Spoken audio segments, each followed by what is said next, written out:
ये जानते हैं, छत्तीसगढ़ के हर जिला, हर क्षेत्र की 50 फटाफट बड़ी खबरों को केवल 5 मिनट में। उससे पहले यह वीडियो आप कहां से देख रहे हैं, कमेंट बॉक्स में जरूर बताएं। छत्तीसगढ़ अग्निशमन विभाग के 295 पदों पर भर्ती, ऑनलाइन आवेदन आमंत्रित। रायपुर छत्तीसगढ़ सरकार ने अग्निशमन विभाग, फायर एंड इमरजेंसी सर्विसेज में 295 रिक्त पदों पर भर्ती प्रक्रिया शुरू कर दी है।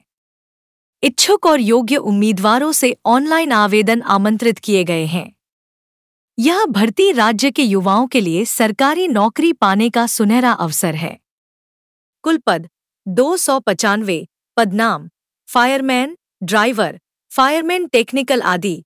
आवेदन शुरू और अंतिम तिथि की तारीख जल्द अपडेट होगी। आवेदन केवल ऑनलाइन माध्यम से स्वीकार किए जाएंगे। न्यूनतम शैक्षणिक योग्यता 10वीं/12वीं। पद के अनुसार आयु सीमा 18 से 30 वर्ष। आरक्षण नियमानुसार छूट। इच्छुक उम्मीदवार राज्य के आधिकारिक भर्ती पोर्टल या अग्निशमन विभाग की वेबसाइट https://cghgcd.gov.in/ पर जाकर आवेदन कर सकते हैं। इस जिले को मिली 21 नए डॉक्टरों की बड़ी सौगात। पदस्थापना आदेश जारी। अब अस्पताल में नहीं भटकेंगे मरीज। लंबे समय से चिकित्सकों की कमी से जूझ रहे खैरागढ़-छुईखदान-गंडई जिले के लिए राहत भरी खबर सामने आई है। लोक स्वास्थ्य एवं परिवार कल्याण विभाग ने जिले में 21 नए एमबीबीएस डॉक्टरों की पदस्थापना का आदेश जारी किया है। यह नियुक्ति स्वास्थ्य सेवाओं की दिशा में एक महत्वपूर्ण कदम मानी जा रही है, जिससे क्षेत्र के हजारों मरीजों को सीधा लाभ मिलेगा। स्कूल में शराब के नशे में शिक्षक, मोबाइल में गाना बजाकर बच्चियों के साथ डांस करते आए नजर। वाड्रफनगर से एक ऐसा शर्मनाक मामला सामने आया है, जहां एक शिक्षक का शराब के नशे में बच्चियों के साथ डांस करते हुए वीडियो सामने आया है। यह वीडियो पशुपतिपुर प्राइमरी स्कूल का बताया जा रहा है। इस वीडियो को देखने के बाद स्कूल में शिक्षकों की भूमिका पर सवाल खड़े हो गए हैं। जब बच्चों के भविष्य के निर्माता खुद ही अनुशासन की सीमाएं लांघ जाएं, तो सवाल उठना लाजमी है। दरअसल यह बात हम इसलिए कह रहे हैं क्योंकि स्कूल में एक टीचर मोबाइल पर गाना बजाकर बच्चियों के साथ डांस कर रहे हैं। बताया जा रहा है कि इस शिक्षक का नाम लक्ष्मी नारायण सिंह है, जो नशे में धुत होकर रोज स्कूल आता है। साथ ही बच्चों ने शिक्षक पर शराब के नशे में मारपीट करने का भी गंभीर आरोप लगाया है। अब किसानों को परेशान होने की जरूरत नहीं। सीएम साय ने डीएपी की जगह एनपीके और एसएसपी की कर दी व्यवस्था। देश में डीएपी खाद के आयात में कमी के चलते चालू खरीफ सीजन में राज्य में डीएपी की आपूर्ति प्रभावित होने का वैकल्पिक मार्ग छत्तीसगढ़ सरकार ने निकाल लिया है। किसानों को डीएपी खाद की किल्लत के चलते परेशान होने की जरूरत नहीं है। डीएपी के बदले किसानों को भरपूर मात्रा में इसके विकल्प के रूप में एनपीके और एसएसपी खाद की उपलब्धता सोसाइटियों के माध्यम सुनिश्चित की जा रही है। डीएपी की कमी को पूरा करने के लिए छत्तीसगढ़ सरकार ने एनपीके 20/20/013 और एनपीके 12/32/13 के वितरण लक्ष्य में 3.10 लाख मीट्रिक टन तथा एसएसपी के वितरण लक्ष्य में 1.80 लाख मीट्रिक टन की वृद्धि करने के साथ ही इसके भंडारण एवं वितरण की भी पुख्ता व्यवस्था सुनिश्चित की है। एनपीके और एसएसपी के लक्ष्य में वृद्धि होने के कारण चालू खरीफ सीजन में विभिन्न प्रकार के रासायनिक उर्वरकों का वितरण लक्ष्य 14.62 लाख मीट्रिक टन से 17.18 लाख मीट्रिक टन हो गया है। रात भर बारिश ने मचाई तबाही। घरों में घुसा नालियों का गंदा पानी, कॉलोनियां बनी तालाब। रायगढ़ शहर में कल देर रात से हो रही बारिश की वजह से पूरा शहर पानी पानी हो गया है। बारिश की वजह से न केवल निचले मोहल्लों में पानी भर गया है, बल्कि शहर के कई वार्ड भी जलमग्न हो गए हैं। शहर के मोदी नगर, सिद्धि विनायक कॉलोनी, संजय कॉम्प्लेक्स, रामनिवास टॉकिंस चौक, मोदी नगर और विनोबा नगर जैसे इलाके में काफी पानी भर गया है। मोदी नगर में नाले का पानी सीधे कॉलोनी में घुस जाने की वजह से घरों में भी पानी भर गया है। आलम यह है कि आनन फानन में लोगों को कॉलोनी के कम्युनिटी हॉल में शिफ्ट किया गया है। इस इलाके में घरों के बाहर खड़ी गाड़ियां भी पानी में डूब गई। ऐसे में लोग काफी परेशान रहे। बिलासपुर रतनपुर में डायरिया का विस्फोट, अस्पताल में बेड फुल, एक डॉक्टर के भरोसे सैकड़ों मरीज। बारिश के साथ ही रतनपुर क्षेत्र में डायरिया का संक्रमण तेजी से फैल रहा है। स्थानीय सामुदायिक स्वास्थ्य केंद्र में हर दिन दर्जन भर मरीज आ रहे हैं। गंभीर मरीजों को भर्ती कर इलाज किया जा रहा है, जिसकी वजह से अस्पताल में बेड की कमी हो गई है। रतनपुर के गिरजावन और नवागांव इलाकों से सबसे अधिक मरीज सामने आ रहे हैं। अस्पताल प्रशासन के अनुसार डायरिया के मरीजों की संख्या में अचानक वृद्धि होने से स्वास्थ्य सुविधाओं पर दबाव बढ़ गया है। फिलहाल अस्पताल में केवल एक डॉक्टर और सीमित स्टाफ ही उपलब्ध है, जो मरीजों की बढ़ती संख्या के मुकाबले नाकाफी साबित हो रहा है। अस्पताल के सभी 16 बेड फुल हैं और स्टाफ लगातार मरीजों की देखभाल में जुटा है। 7,000 से ज्यादा महतारियों को जोरदार झटका, योजना से हटाए गए नाम, जाने वजह। अगर आप भी छत्तीसगढ़ सरकार द्वारा चलाई जा रही महतारी वंदन योजना की लाभार्थी हैं, तो ये खबर आपके लिए बड़े काम की है। बता दें कि साय सरकार ने जुलाई महीने की 17वीं किस्त महिलाओं के खाते में जारी कर दी है। 69.23 लाख से अधिक हितग्राही महिलाओं को 647.66 करोड़ रुपए से अधिक की सहायता राशि बैंक खाते में ट्रांसफर की गई है। लेकिन हैरान करने वाली बात यह है कि इस महीने लिस्ट से लगभग 7,000 महिलाओं के नाम की छंटनी की गई है। दरअसल जून महीने में 69,30,041 महिलाओं को राशि जारी की गई थी। वहीं इस माह 69,23,167 को राशि जारी हुई है। ऐसे में माना जा रहा है कि इस महीने लगभग 7,000 महिलाओं के नाम लिस्ट से बाहर कर दिए गए हैं। योजना की शुरुआत से अब तक करीब 90,000 महिलाओं के नाम हटाए गए हैं, जिसमें करीब 48,000 के नाम मृत्यु की जानकारी मिलने के बाद लिस्ट से बाहर किए गए हैं। बता दें कि हर महीने की 28 तारीख तक हुए मृत्यु की जानकारी पोर्टल के माध्यम से इकट्ठा करने के बाद लिस्ट से हटाई जाती है। मुख्यमंत्री साई ने निजी स्कूलों को दी राहत, किताब वितरण को लेकर लिया फैसला, बारकोड स्कैनिंग के लिए दी 7 दिन की मोहलत। छत्तीसगढ़ के मुख्यमंत्री विष्णुदेव साय ने छात्रों के हित में बड़ा फैसला लेते हुए प्राइवेट स्कूलों में किताब वितरण को लेकर बारकोड स्कैनिंग की अनिवार्यता को 7 दिन के लिए टाल दिया है।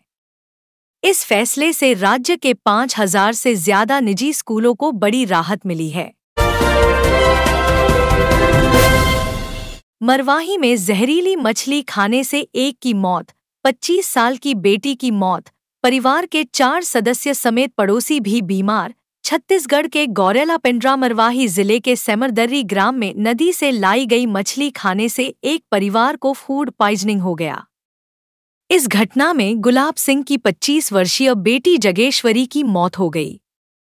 घटना के अनुसार गुलाब सिंह के परिवार ने नदी से लाई गई मछली और चावल का भोजन किया।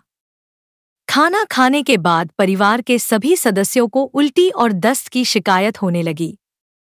परिवार में गुलाब सिंह, उनकी पत्नी कुसुम, बेटे अनिल और बेटी जगेश्वरी शामिल थे। उनके साथ भोजन करने वाले पड़ोसी अजीत सिंह भी बीमार हो गए।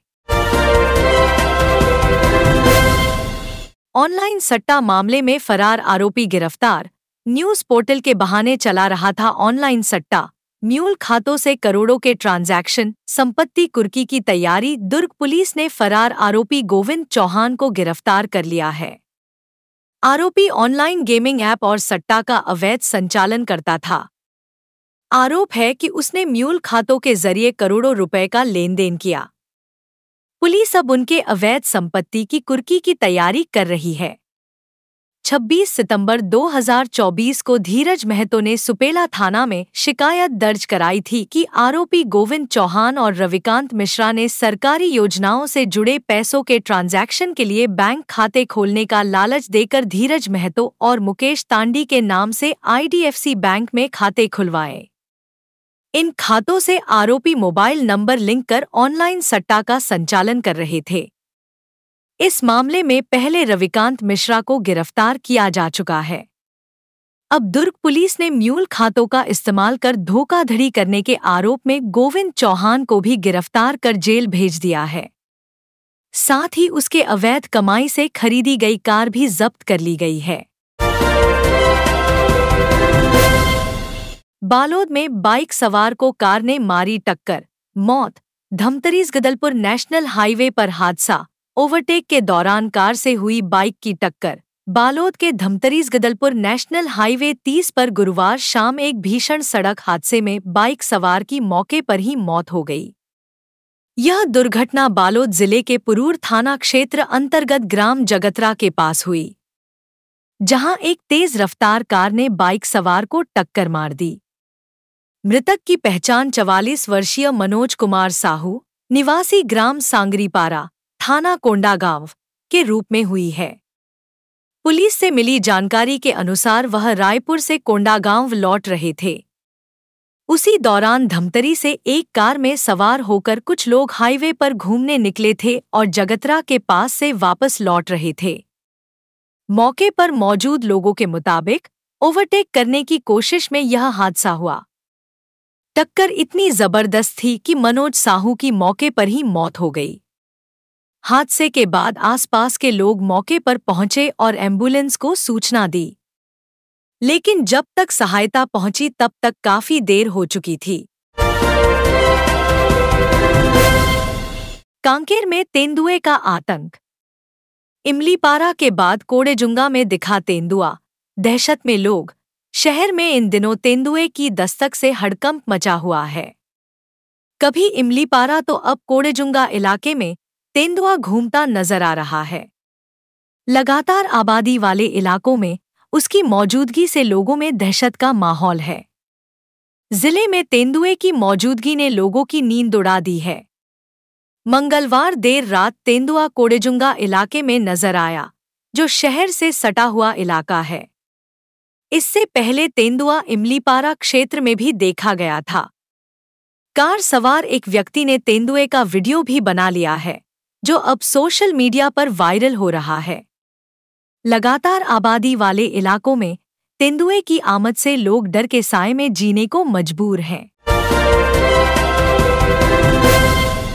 विद्यालय बच्चों को न केवल गुणवत्तापूर्ण शिक्षा प्रदान करता है, बल्कि उन्हें संस्कार, विचार और वैश्विक नेतृत्व की दिशा में तैयार करने में अहम भूमिका निभाता है। अनुज विधानसभा के ग्राम सेरीखेड़ी, ग्राम सारागाम व ग्राम निलजा के शाला प्रवेश उत्सव में विधायक पद्मश्री अनुज शर्मा शामिल हुए। आज के इस शाला प्रवेश उत्सव में देश और प्रदेश का उज्जवल भविष्य गढ़ने वाले प्यारे बच्चों का तिलक लगाकर और मिठाई खिलाकर विधायक अनुज शर्मा ने स्वागत किया और छात्र छात्राओं को शिक्षा सामग्री वितरित कर शुभकामनाएं दी व बच्चों के साथ मिलकर वृक्षारोपण भी किया गया और विधायक शर्मा ने एक छात्र को अपने प्रतिनिधि के रूप में उस वृक्ष की देखभाल की जिम्मेदारी दी। खैरागढ़ में मजदूरों से भरी पिकअप पलटी, 24 घायल। खेत में काम कर लौट रहे थे, मोड़ पर ब्रेक नहीं लगाने से बिगड़ा बैलेंस। खैरागढ़ गंडी छुईखदान जिले में पिकअप पलटने से 24 मजदूर घायल हो गए। इनमें 3 मजदूरों की स्थिति गंभीर बनी हुई है। 2 जुलाई की शाम ग्राम बोरई के उदयपुर रोड मोड़ पर यह हादसा हुआ। सभी मजदूर खेत में काम कर लौट रहे थे। बताया जा रहा है पिकअप की स्पीड काफी तेज थी। मोड़ पर ब्रेक नहीं लगाने के कारण गाड़ी पलट गया। मजदूरों की चीख पुकार सुनकर आसपास के ग्रामीण मौके पर पहुंचे। उन्होंने घायलों को वाहन से निकालकर अस्पताल पहुंचाया। रायगढ़ में खेत से मिले अजगर के 14 अंडे इंदिरा विहार में सुरक्षित रखे गए और वन विभाग की टीम रख रही निगरानी। छत्तीसगढ़ के रायगढ़ जिले के कुरमापाली गांव में खेत से अजगर के 14 अंडे मिले हैं। गांव की श्वेता साव ने सर्परक्षक समिति को सूचना दी थी कि खेत में एक बड़ा अजगर और उसके अंडे हैं। समिति के अध्यक्ष लोकेश मालाकार और उनकी टीम मौके पर पहुंची, लेकिन वहां अजगर नहीं मिला। टीम को वहां पानी में भीगे हुए अजगर के 14 अंडे मिले, जिनमें से 2 अंडे ज्यादा भीगने से खराब हो रहे थे। सर्परक्षक समिति ने सभी अंडों को सुरक्षित तरीके से वहां से निकाल लिया और उन्हें सुरक्षित स्थान पर रखा गया है। उपसरपंच ने घर में घुसकर युवती से किया दुष्कर्म, आरोपी गिरफ्तार। जिले से दुष्कर्म का मामला सामने आ रहा है। यहां हिर्री थाना क्षेत्र में गांव के उपसरपंच मुकेश जगत 22 ने 21 वर्षीय युवती के साथ घर में घुसकर दुष्कर्म किया। वारदात के समय युवती घर में अकेली थी और परिजन काम से बाहर गए हुए थे। आरोपी ने सूनेपन का फायदा उठाकर घटना को अंजाम दिया। प्राप्त जानकारी के अनुसार आरोपी मुकेश जगत पहले से ही पीड़िता को जानता था। वह अचानक युवती के घर पहुंचा और जबरन उसके साथ दुष्कर्म किया। विरोध करने पर आरोपी ने पीड़िता को जान से मारने की धमकी दी, जिससे वह भयभीत हो गई। वारदात के बाद आरोपी मौके से फरार हो गया। शाम को युवती की मां के घर लौटने पर उसने पूरी आपबीती बताई। इसके बाद परिजन पीड़िता को लेकर हिर्री थाना पहुंचे और उपसरपंच के खिलाफ शिकायत दर्ज कराई। शिकायत के आधार पर पुलिस ने तत्काल कार्रवाई करते हुए आरोपी के ठिकाने पर दबिश दी और उसे हिरासत में ले लिया। टीआई अवनीश पासवान ने बताया कि पीड़िता 10वीं तक शिक्षित है और घरेलू कार्य करती है। आरोपी मुकेश जगत ने पूछताछ में अपना जुर्म कबूल कर लिया है। उसे कोर्ट में पेश किया गया, जहां से न्यायालय ने उसे जेल भेज दिया है। फिलहाल पुलिस मामले की गहराई से जांच कर रही है।